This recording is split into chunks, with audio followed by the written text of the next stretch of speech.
I never thought I'd be the guy writing into some online forum about his marriage falling apart, but here I am. My name's Mike, and I've been with my wife, Lisa, for almost 10 years. We got married right after college, had a kid, James, who's now 6. Up until a few weeks ago, I thought we had a pretty normal life. Sure, she was a bit bitchy sometimes, always throwing little digs about how I didn't do enough or how I was always working, but I figured that was just her way of venting. We had our issues, but nothing unexpected. Then the signs started to pop up. Small things at first, missing calls, late nights she'd brush off, sometimes a little too defensive when I asked where she'd been. I'd notice her phone ringing when she was in the shower or hiding her texts. I tried to brush it off, told myself she was just stressed or maybe having an affair with her boss or something. But deep down, I had this gnawing sense that something was wrong. The worst part was, I didn't have concrete proof. Just gut feelings and little inconsistencies. She'd come home late, smelling different, a little more distant. She'd shrug when I asked about her day, saying she was just tired or busy at work. Things really escalated the night before James' big operation. He was having his appendix out. That day, Lisa was especially tense, snapping at everyone, which was unusual even for her. I remember holding her hand when they took James into surgery, trying to keep calm for him. But that night, I noticed her phone pinging nonstop, and she was acting really secretive. She kept saying she was just catching up with her sister, but I could see her glancing at her screen like she was hiding something. She told me she had to go to the bathroom, but I saw her slip her phone into her purse when she thought I wasn't looking. I didn't think much at the moment, just dismissed it as her being overly anxious. Then came what broke everything wide open. I was sitting on the couch trying to calm my nerves after the surgery. The kid was doing fine, thank God, and I noticed that her purse was on the coffee table. I thought, okay, maybe I'll check it just for peace of mind. I don't usually do this, but I was desperate. I opened her purse and found her phone, and I scrolled through her messages. What I saw made my stomach turn. There were texts from someone named Jake, talking about meeting up, saving each other's asses, and lots of flirtatious stuff. Then I saw a picture her in a hotel room topless with her hand over her mouth like she was trying to keep quiet. The date, the night before James' operation. I froze. My mind went blank for a second. My whole world just fell apart in that moment. How could she do this? How could she cheat on me when our kid was lying in a hospital bed fighting for his life? And the guy, her supposed friend, was a pediatric surgeon we know, Dr. Carter. The same guy who was supposed to be taking care of James. The guy who was supposed to be saving our son's life. Instead, he was screwing my wife in some hotel the night before the most important operation of our kid's life. The irony. The same guy who was supposed to be the ultimate authority on saving children, and there he was, risking everything. His license, his ethics. Our kid's safety just for some quick sex. I didn't sleep that night. I sat there staring at the phone, my mind racing. I knew this was huge, bigger than I thought at first. It wasn't just a fling, this was a calculated betrayal. It meant she had lied to me about everything, her whereabouts, her feelings, her loyalty. I felt sick, betrayed, furious. I mean, how could she do this? How could she risk our kid's life, our family, just for some stupid affair? I knew I had to confront her, but I didn't know what I'd say or how I'd even start. I just knew I couldn't keep this secret anymore. That was the moment I realized my marriage was crumbling and nothing was going to be the same again. The next morning, I was a mess. I hadn't slept, hadn't eaten. My mind kept replaying what I'd seen. The hotel photo, the texts, the fact that she had lied to me so convincingly all week. When Lisa woke up, she was her usual bitchy self, snapping at me for not making her coffee fast enough, accusing me of being overly paranoid for questioning her late-night calls. I looked at her and felt this icy rage boil inside me, mixed with heartbreak. How could she betray us like this, especially when our son was in such critical condition? I knew I had to keep my composure. If I lost it, I might say something I'd regret, or worse, do something I'd regret even more. So I played it cool, asked her about her plans for the day, pretending everything was fine on the surface. But inside, I was already making my plan. I needed answers, and I needed to confront her face to face. I told her I was going to the hospital to check on James. She rolled her eyes and said she'd come with me, but I told her I wanted some alone time to think. That was a lie. I just needed to get out of the house and figure out what I was going to do next. I drove to work, but my mind was elsewhere. I kept seeing that picture, her in that hotel room, and I felt this surge of betrayal I'd never experienced before. I realized I couldn't just sit on this. I had to face her, ask her directly, get her to admit everything. I knew she'd lie. She always did. Lisa was a master at twisting stories, making herself the victim. I prepared myself for a fight, knowing I'd probably hear all the usual excuses. It was a mistake. It didn't mean anything, or you're overreacting. But I also knew I couldn't let her get away with it, not this time. When she got home from her meeting, I waited until she was in the kitchen pouring herself a glass of wine. I looked her straight in the eyes and asked, "Lisa, who is Jake? And tell me the truth now. What the hell were you doing in that hotel room the night before James' surgery?" Her face went pale for a split second, then she blinked, trying to act innocent. "Jake, what are you talking about? You're being paranoid. I don't know any Jake. Maybe you saw someone else's message." I stared at her, realizing she was lying again, trying to brush it off like it was nothing. "Don't lie to me," I said quietly but firmly. "I saw the damn picture, Lisa. You in that hotel room, topless, with your hand over your mouth. You're telling me that's not you?" Her eyes flickered, and for a moment I thought she'd crack. But then she muttered, "It's not what you think. Someone probably sent that to me as a joke. You know how people are. They send stupid shit all the time." I couldn't believe her. She was shameless. She had zero remorse. I felt a mixture of disgust and anger building up inside me. How could she turn this into some joke? How could she lie to my face about something so serious, something that could have endangered our son's life? I knew that if I didn't act now, I'd be losing what little respect I had left for her. I told her I needed some space, that I couldn't keep pretending everything was fine. When she started crying, saying I was overreacting and that I was just jealous, I felt a sinking feeling. This wasn't just about some affair anymore. It was about her complete lack of responsibility, her reckless betrayal, and how she risked everything for some fleeting sex with her favorite surgeon. As I walked out of the house that day, I knew this was the turning point. I couldn't keep pretending like nothing was wrong. I had to figure out how to fix this, or more likely, how to end it. I didn't want to be that guy who stays for the kids' sake only to get hurt over and over. Somehow, I needed to get the truth from her, decide if I could forgive her, or if I was already beyond that. Whatever I was going to do, I knew that my life was never going to be the same after this. The days that followed were a blur of chaos and planning. I couldn't focus on work, couldn't sleep, and every time I closed my eyes, I saw that damn hotel picture again. I kept replaying the moment I found out, trying to figure out what I'd done wrong, what I could have done differently, but deep down, I knew it wasn't about me.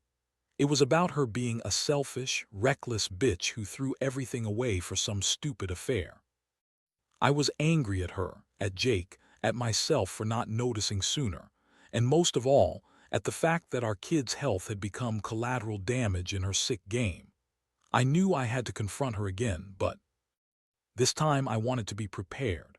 I started setting traps, gathering more evidence just to make sure I wasn't jumping to conclusions.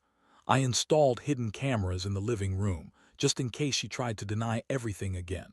I also took screenshots of the texts and saved them securely. I wanted to have proof, not just my gut feeling, because I knew Lisa was the kind of person who would lie her way out of anything. On the third day, I decided I'd had enough of her bullshit. I called her at work, pretending to be calm, but inside I was boiling. I told her I knew everything, that I had access to her phone records, the hotel room photos, and the messages. She tried to deny it, of course, said it was all a big misunderstanding, and that I was overreacting again. That's when I snapped a little, told her that I wasn't stupid and that I knew the truth. That she was a cheating bitch who risked our son's life and our family for some sick sex with a guy who swore to save kids but was screwing his patient instead. She didn't take it well.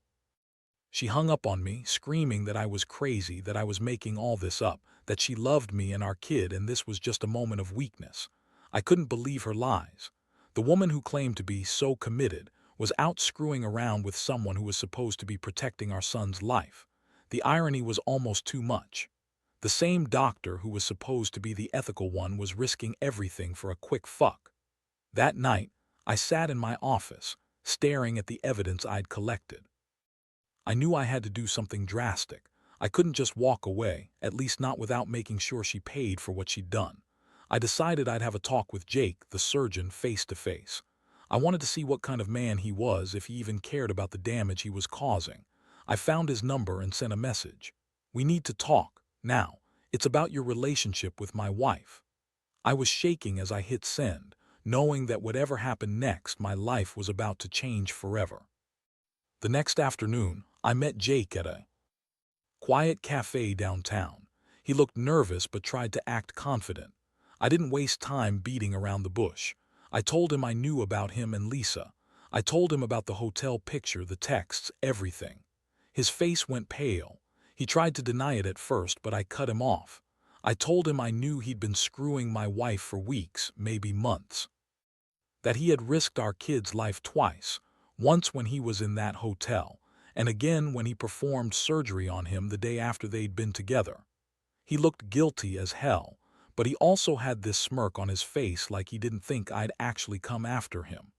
I told him I was going to make sure he lost his license, his reputation, everything. That I'd ruin him if he didn't come clean, because I wasn't going to sit back and let some idiot surgeon endanger my kid just for some dumb quick sex. I could see the fear in his eyes, and honestly, I felt a tiny flicker of satisfaction. I left that meeting knowing I had some leverage now. I wasn't just crying and wallowing in anger. I was actively doing something about it. I was going to make sure Lisa paid for her betrayal, and Jake was going to face the consequences of risking everything. This wasn't just about heartbreak anymore. This was about justice, about protecting my family from people who were supposed to be doing the exact opposite. I don't know what the future holds, but I do know this. Getting all that proof, confronting her, and finally facing Jake made me realize I wasn't going to be a sucker anymore. I was angry, yes, hurt terribly, but I was also determined. Whatever was coming, I was ready to face it. That evening, I confronted Lisa again. I knew I couldn't keep this bottled up. I told her I'd been to see Jake, that I knew everything, and I was done pretending that this was just some mistake she'd made. Her face twisted into that familiar bitchy sneer, trying to dismiss me. She said, "Oh, so now you're accusing me of cheating. You're seriously losing it, Mike. You always think the worst." She spat those words out like I was some crazy paranoid husband, but I didn't care. I had the evidence now, and her reaction only confirmed it. She sat there, blabbering about how she deserved a break, how I'd been working too much and ignoring her, how she was just stressed. Yeah, right. I could see right through her lies. This wasn't about stress. This was about her being a selfish, manipulative bitch who thought she could get away with anything. I told her that I knew about her affair with Jake, that I knew how dangerous it was, and that she had risked our kid's life twice. Her eyes flickered, and for a second she looked genuinely alarmed.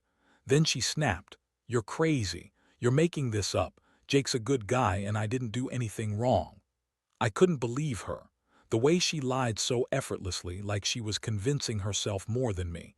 She was trying to spin it as if I was the one with the problem, not her. That was the last straw.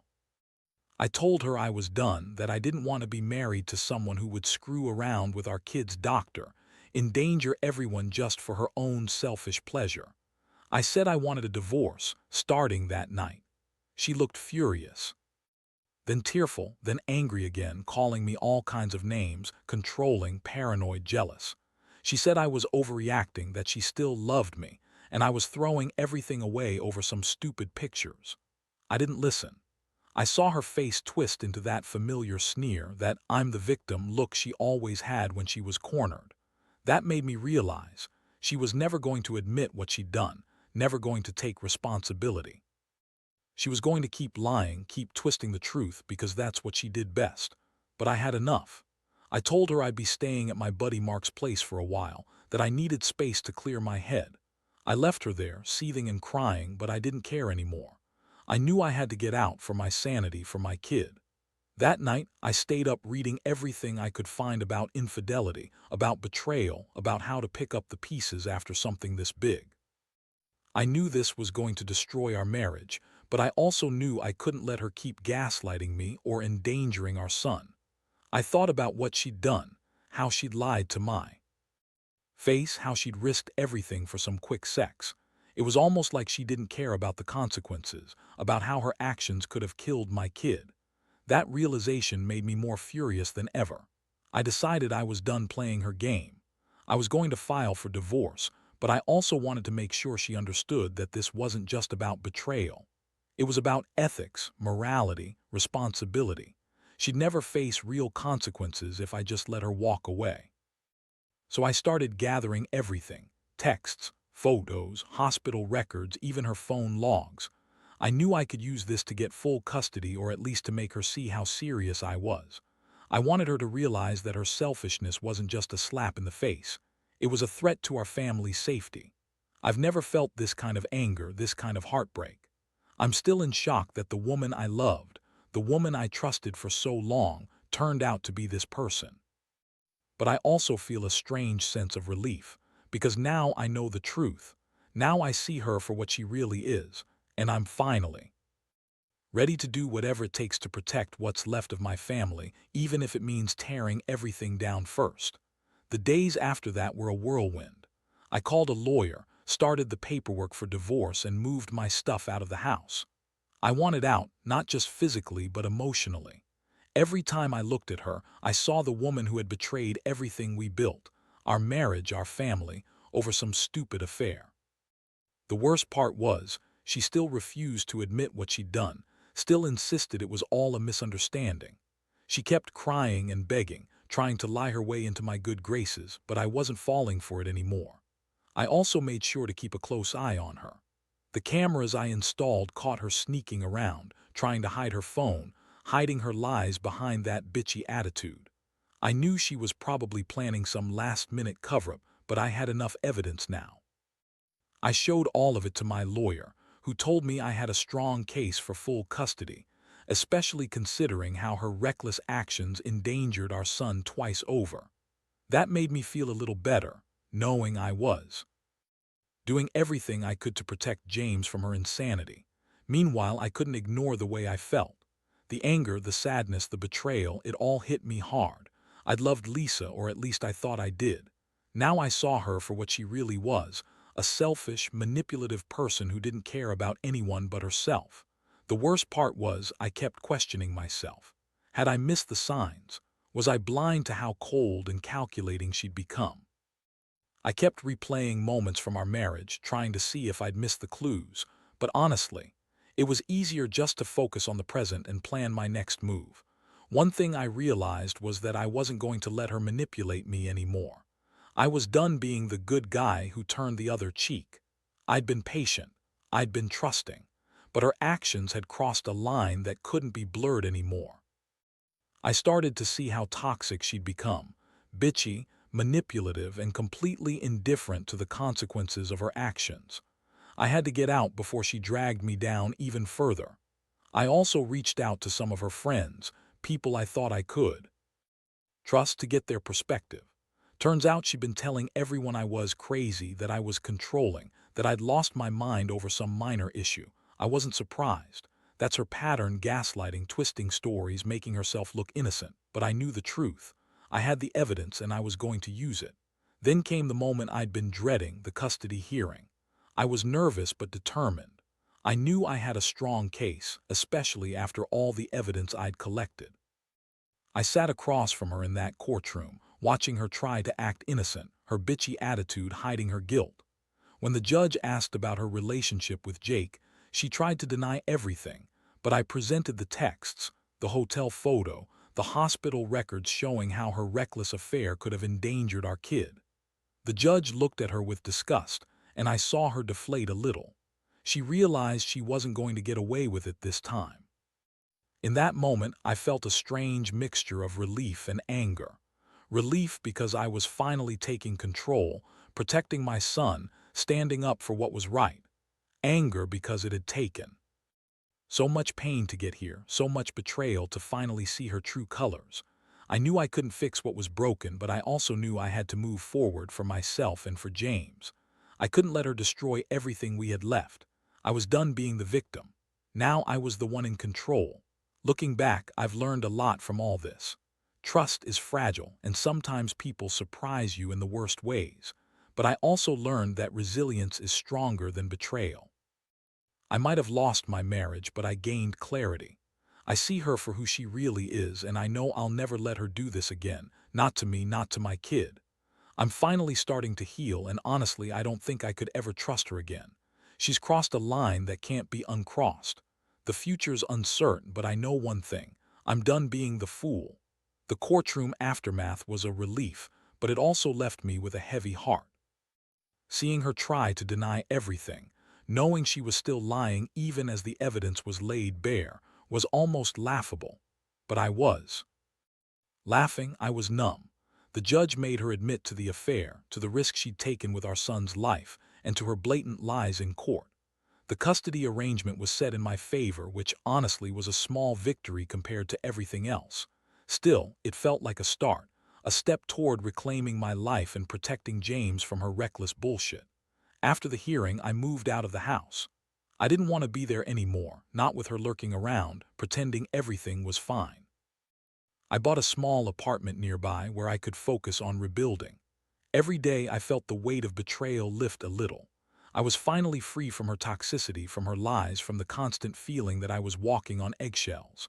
I also started therapy, a necessary step. I needed to process all the pain and anger that had been bottled up for so long. The funny thing is, I don't hate her. Not anymore. I'm furious, yes. Disappointed, absolutely. But mostly I feel pity. Pity that she threw away everything for some fleeting sex, that she risked our kids' health, that she's incapable of taking responsibility. I don't wish her ill, but I do hope she learns something from all this. About respect, about morality, about how damaging betrayal can be. She's going to have to live with her choices, and I've come to terms with that. For me, the most important thing now is my son. James is doing well, bouncing back from the trauma, and I'm dedicated to giving him a stable, safe life. The trust I once had in Lisa is gone, and honestly, I don't think I'll ever rebuild that. But I've learned a lot about myself, about trust, about what's truly important. I recognize now that I was too trusting, too naive, but I also see that I'm stronger than I thought. I survived this nightmare, and I'm proud to say I'm finally moving forward on my own terms. Looking back, I realize how much I've grown from this. Betrayal is painful, yes, but it also reveals who you really are and what you're willing to stand for. I've learned that sometimes, the only way to heal is to let go of everything that's toxic. I've replaced the broken pieces of my marriage with a renewed focus on my son and myself. And honestly, I feel a strange sense of peace now, like I've finally taken the control back that I thought I'd lost. If I could give any advice to someone in a similar situation, it's this: trust your instincts, gather the evidence sooner rather than later, and don't be afraid to walk away if you have to. The pain of betrayal cuts deep, but surviving it makes you stronger. Protect your loved ones, stand up for yourself, and never let anyone endanger your happiness or your family's safety. Because at the end of the day, the only person who truly has your back is yourself. And I've learned that the hard way.